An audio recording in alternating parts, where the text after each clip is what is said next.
साधा प्रश्न विचारतो, ह्या फोनचं वजन किती असेल? साधारण एक 300-400 ग्रॅम. 300-400 ग्राम, नाही का? आणि 300-400 ग्राम फोन उचलून ठेवणं काय फार अवघड नाही, कोणी उचलू शकतो, लहान मुलंही उचलू शकतात.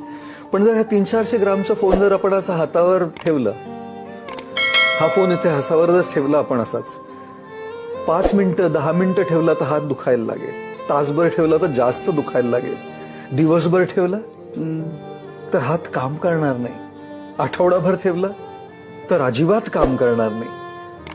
आपले जे विचार असतात, आपले जे प्रॉब्लेम्स असतात आतले मनातले, त्या फोन सारखे हलकेही असले ना तर आपण ते आपल्या मनामध्ये घेऊन इकडे तिकडे वावरत असतो नेहमी. आणि जसं आपल्याला हाताला जर थोडेसे जरी आराम द्यायचा असेल ना तर फोन असा खाली ठेवावा लागतो. म्हणून या मनातल्या ज्या गोष्टी आहेत ना त्या कित्येक वेळा अशा आपल्याला काढून थोड्या वेळा पुढे ठेवाव्या लागतात.